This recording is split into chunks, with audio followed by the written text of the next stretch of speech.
Oui, bienvenue à Parole autochtone, ici c'est Mélissa Mollin-Dupuis. Alors cette semaine, je vous étonnerai pas en vous disant que le sujet de l'heure, c'est vraiment la 4e vague du COVID qui vient de commencer, la situation qui est pas claire dans les milieux urbains, dans les écoles, dans les magasins, dans les gyms, le passeport vaccinal, tout ça a fait beaucoup le tour des médias.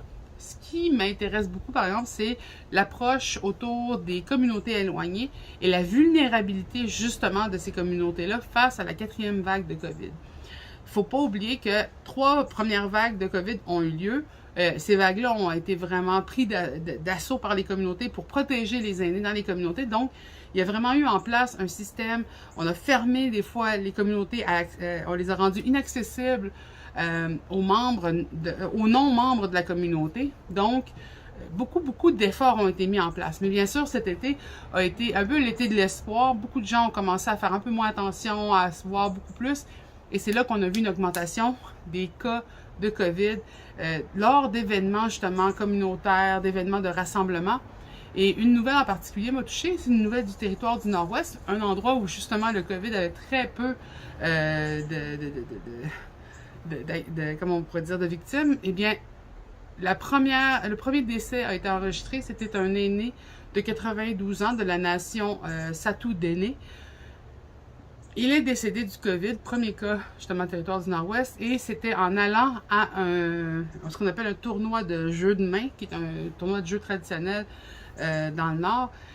Il était avec son petit-fils et ça a été un événement justement où il y a eu beaucoup de contagions, beaucoup de cas qui sont ressortis de ces échanges-là. Et il est décédé. Malheureusement, cet aîné-là n'avait pas été vacciné parce que c'était un aîné extrêmement traditionnel qui était sur le territoire lorsque les cliniques de vaccination sont venues dans sa communauté. Vous pouvez comprendre que de plus en plus de cas apparaissent dans les communautés. Certaines communautés qui avaient réussi pendant les 3 premières vagues à avoir aucun cas ont eu des cas maintenant parce que justement on a relâché un peu l'attention autour des mesures pour nous protéger du COVID. Mais cependant, il y a un autre aspect qui est en train aussi de ressortir énormément et c'est la crise de santé mentale dans les communautés. Beaucoup d'appels à l'aide, de tentatives de suicide et malheureusement aussi des situations où ces tentatives-là ont malheureusement réussi, eh bien, montrent vraiment la faiblesse et les manques qui pourraient exister si des grosses crises de COVID arrivaient dans les communautés parce que les systèmes de santé, et surtout dans le Grand Nord, sont beaucoup plus à risque, sont beaucoup plus fragiles.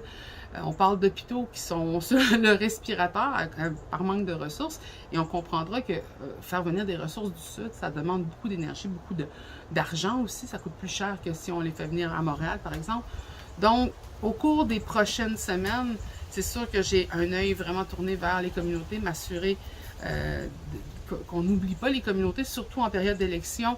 C'est certain que ça devient un sujet de moins en moins intéressant. Surtout quand on pense, par exemple, à comment les sujets autour des pensionnats ont commencé à diminuer dans les médias. On va beaucoup plus parler des élections, mais ça tombe en même temps que, justement, la montée de la 4e vague. Donc, je vous invite cette semaine à vous intéresser justement à la situation dans les communautés par rapport aux soins de santé, par rapport au manque justement d'accessibilité aux soins de santé et de garder un œil ouvert pour pouvoir justement appuyer les communautés lorsque des situations qui peuvent être à très haut risque pour nos communautés peuvent arriver, comme lors de la crise du H1N1 où les communautés justement avaient eu beaucoup de problématiques à accéder à des soins de santé ou avoir du support du gouvernement. Donc, je vous souhaite une belle semaine en espérant que vous vous gardez en santé. N'hésitez pas à partager nos chroniques. N'hésitez pas non plus à aller les retrouver sous format podcast sur plusieurs des plateformes dont Spotify et iTunes. Et je vous souhaite une très belle semaine.